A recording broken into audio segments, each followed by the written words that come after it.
Kita lanjut bahas BTTH Season 5 Part 23. Oke lah, gak usah banyak mang-ming-meng. Kita langsung masuk aja ke pembahasan.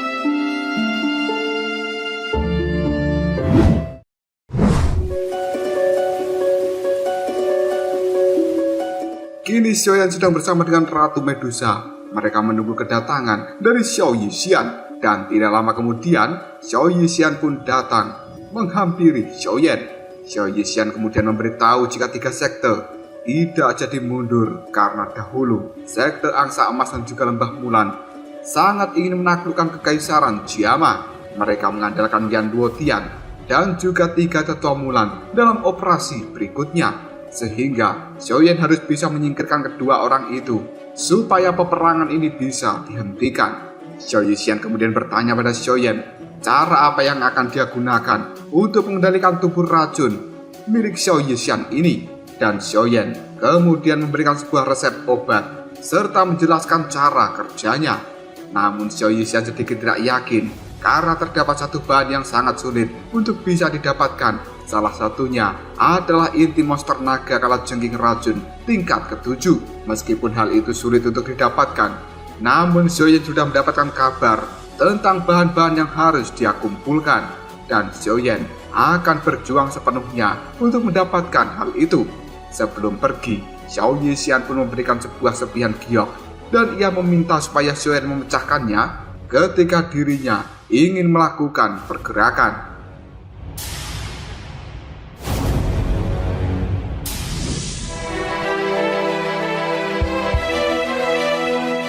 Selanjutnya Ratu Medusa juga ingin pergi untuk kembali ke klan ularnya, karena saat ini beberapa tetua dari klan ular ingin mendiskusikan sesuatu hal yang sangat penting dengan Ratu Medusa dan juga Xiaoyan. Ratu Medusa pun mengatakan bahwa kedepannya klan ular akan berkembang dan juga tinggal di kekaisaran Jiama ini. Setelah mengatakan hal itu, Ratu Medusa pergi meninggalkan Xiaoyan. Keesokan harinya, Ratu Medusa dan juga Xiaoyan telah sampai di klan ular, yang kemudian Ratu Medusa masuk terlebih dahulu, sedangkan Xiaoyan menunggu di luar. Namun tiba-tiba saja dia mendapatkan serangan yang pada akhirnya berujung dengan sebuah pertarungan. Namun hal itu segera dihentikan oleh Ratu Medusa. Selanjutnya Xiaoyan pun disuruh masuk ke dalam ruangan, dan di tempat itu sudah ada 4 tetua dengan level puncak Dohuang yang sudah menunggu Xiaoyan. Tetua agung dari klan ular saat ini mulai memberitahu Xiaoyan bahwa ada kerajaan Juyun yang hampir memusnahkan klan ular ini. Tetua agung tiba-tiba saja menyuruh Xiaoyan untuk menyerang mereka karena dia ingin melihat kekuatan seperti apa yang dimiliki oleh Xiaoyan, sehingga dia bisa menjadi pimpinan dari aliansian. Namun Xiaoyan menolaknya karena dia tidak ingin merusak kerjasama antara aliansian dan juga klan ular ini. Mendengar ucapan tersebut, Ketua Agung pun mengeluarkan kekuatan yang langsung mengepung Xiaoyan. Namun detik berikutnya, Xiaoyan mengeluarkan api hijau dari tangannya, dan hal ini membuat Tetua Agung bisa melihat bahwa sebenarnya itu adalah api surgawi. Hal ini membuat Tetua Agung tidak jadi memberikan serangan pada Xiaoyan karena dia merasa Xiaoyan benar-benar memiliki kemampuan untuk menjadi pimpinan dari aliansi Yan ini.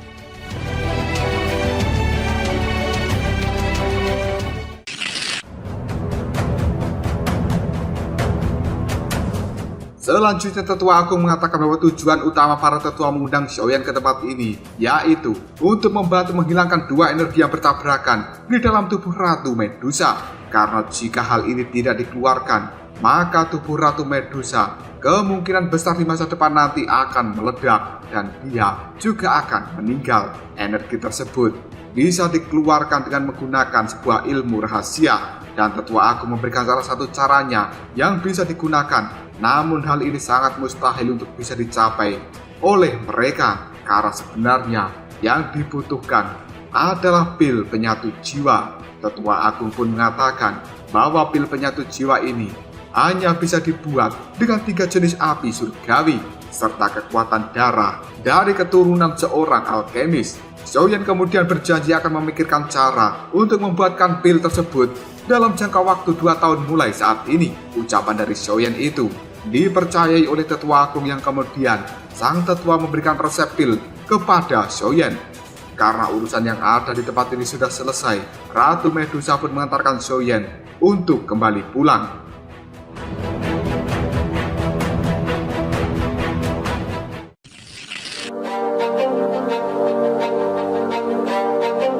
Xiaoyan akhirnya mulai mempelajari dan juga membaca resep yang diberikan oleh tetua ular itu.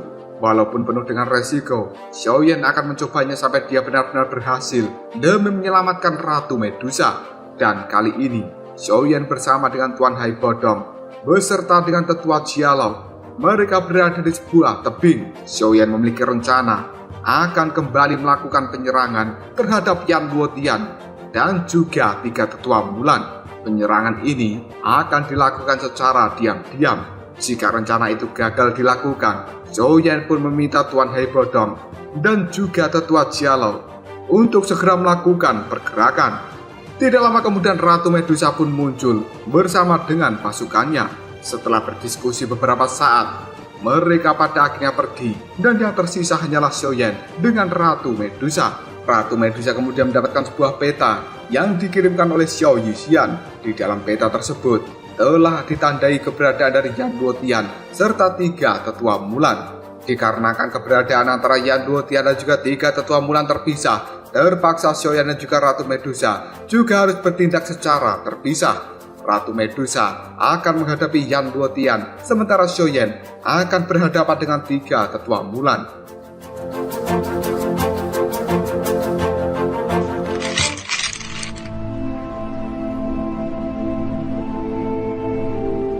Di sisi lain, Yan Luotian sedang bersenang-senang dengan 2 gadis, sedangkan Xiaoyan saat ini telah sampai di tempat dari 3 tetua lembah Mulan, dan dia melihat 3 tetua itu sedang melakukan kultivasi untuk memulihkan tetua Hutou. Mereka masih memiliki niat ingin menghancurkan aliansi Yan setelah kekuatan mereka pulih sepenuhnya. Namun secara diam-diam, Xiaoyan telah mengaktifkan 3 perubahan api misterius, dan dia dengan cepat memberikan serangan terhadap 3 tetua lembah Mulan.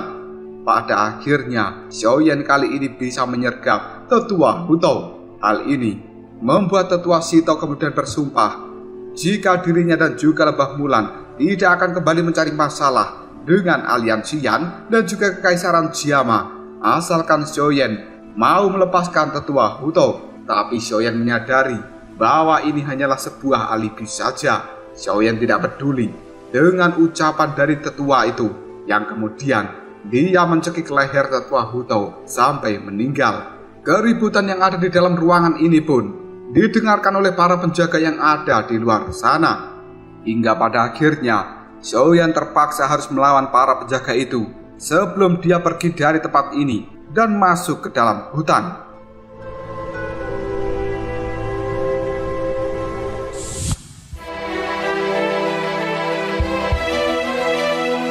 Xiaoyan selalu berusaha menghindari berbagai serangan.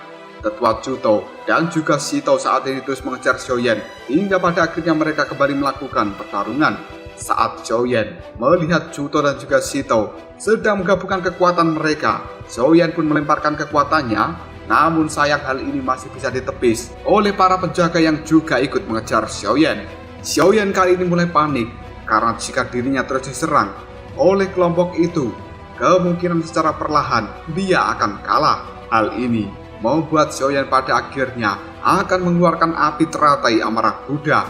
Dan ketika Xiaoyan mempersiapkan dirinya untuk membentuk api teratai amarah Buddha ini, banyak serangan yang telah meluncur ke arahnya.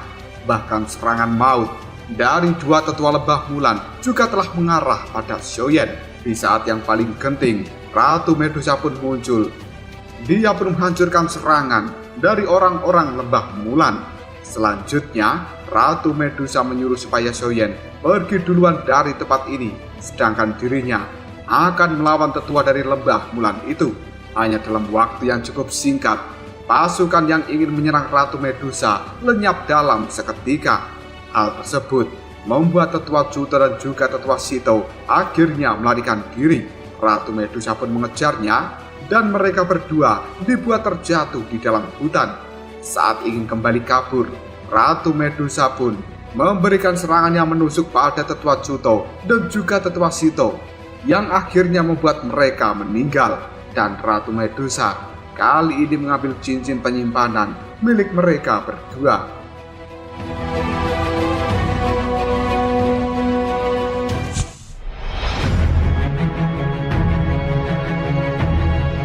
Sedangkan di tempat lain, Joyen saat ini sedang memulihkan energi di dalam tubuhnya yang telah terkuras habis. Namun hal itu segera dihentikan ketika Ratu Medusa datang ke tempat dari Joyen. Ratu Medusa mengajak Joyen segera pergi meninggalkan tempat ini karena sebenarnya mereka masih dikejar oleh orang-orang dari Lembah Mulan.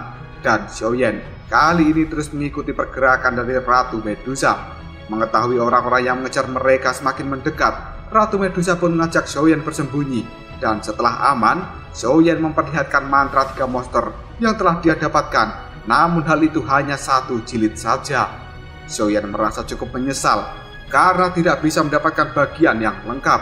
Dan tiba-tiba saja Ratu Medusa menunjukkan jilid yang lain yang telah dia dapatkan ketika membunuh tetua Chuto dan juga tetua Shito.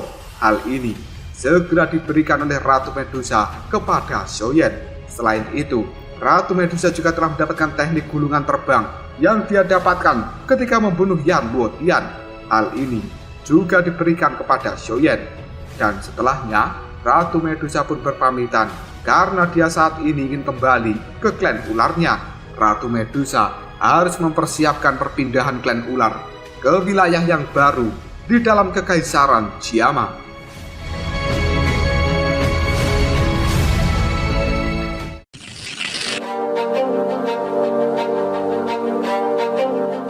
Di tempat lain, Xiao Sun-er mendapatkan kabar tentang apa yang telah dilakukan oleh Joyen. Namun ketika Xiao Sun-er mendengar bahwa klan mereka ini akan pergi ke Kaisaran Jiama untuk mencari kunci yang tidak bisa ditemukan oleh Xiao Sun-er, hal ini membuat Sun-er sangat marah, yang kemudian dia bergegas pergi dari tempat ini. Di sisi lain, Joyen sedang mengamati para ahli obat-obatan yang kali ini membuat pil penguras nyawa. Melihat proses yang sangat lama, Joyen pun memutuskan untuk meminta bantuan dari Raja Pilguhe atas saran dari tetua Fama. Walaupun pernah terjadi perselisihan antara Joyen dan juga Raja Pilguhe, namun menurut tetua Fama, kemungkinan besar Raja Pilguhe masih akan mau membantu mereka. Pada akhirnya, Joyen, tetua Fama, dan juga Tuan Hei Bodong kali ini telah tiba di tempat dari Raja Pilguhe. Setelahnya, Joyen pun mulai membicarakan maksud dan tujuan kedatangannya ke tempat ini, yang meminta supaya Raja Pilguhe bergabung dengan Balai Pil dari aliansi Yan. Raja Pilguhe awalnya tidak mau, namun ketika tetua Fama memberikan iming-iming supaya Raja Pilguhe bisa memasuki pagoda Pil, hal itu membuatnya menjadi cukup tertarik, yang pada akhirnya Raja Pilguhe pun berubah pikiran dan dia ingin bergabung dengan Balai Pil dari aliansi Yan jika Joyen bisa memenuhi 1 syarat yang diajukan oleh Raja Pilguhe. Dan syarat ini, Joyen harus bisa menang di dalam adu memurnikan obat dengan Raja Pilguhe.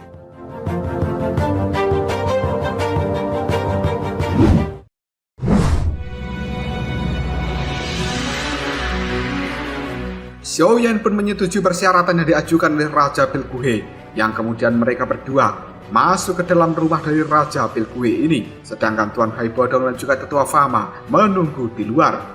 Hari pun terus berganti, yang pada akhirnya Joyen bersama dengan Raja Pilguhe, mereka berdua telah keluar dari dalam rumah. Raja Pilguhe pun mengatakan bahwa mulai hari ini dirinya secara resmi bergabung dengan Balai Pil milik aliansi Yan, karena di dalam pertandingan memurnikan obat, Joyen mampu mengalahkan Raja Pilguhe. Tidak lama kemudian, Joyen mendapatkan kabar dari Xiao Yixian yang mengatakan bahwa markasnya telah dikunjungi oleh orang dari Aula Jiwa. Hal ini membuat Joyen bergegas menuju ke Kaisaran Juyun untuk bertemu dengan Xiao Yixian. Tapi sebelum pergi menuju kerajaan Juyun, Joyen akan berpamitan dengan Ratu Medusa. Dan kali ini, Joyen pun bertemu dengan Xian yang berada di tempat dari Ratu Medusa. Namun ternyata hingga detik ini Ratu Medusa sedang melakukan pelatihan secara tertutup, dan Joyen tidak bisa berpamitan dengannya. Ketika Joyen ingin pergi dari tempat ini, dia pun mendapatkan serangan yang kemudian dengan cepat dihadang oleh Xian. Keributan ini membuat Ratu Medusa pada akhirnya menghentikan pelatihan dan dia segera keluar untuk melihat apa yang terjadi. Ratu Medusa kali ini menghukum jenderal yang telah memberikan serangan terhadap Xiaoyan. Detik berikutnya, Xiaoyan pun memberitahukan info yang telah dia dapatkan dari Xiao Yixian. Hal ini membuat Ratu Medusa ingin mengikuti Xiaoyan pergi menuju ke Kekaisaran Juyun. Ketika melihat kondisi dari Ratu Ular itu, Xiaoyan pun melarang Ratu Medusa untuk ikut bersamanya. Dan Xiaoyan mengatakan bahwa kekuatannya dan juga kekuatan Xiao Yixian kemungkinan sudah mampu melawan orang dari aula jiwa itu. Ucapan dari Xiaoyan membuat Ratu Medusa kali ini merajuk, dan pada akhirnya mau tidak mau Xiaoyan harus mengizinkan Ratu Medusa untuk ikut bersamanya menuju ke Kekaisaran Juyun.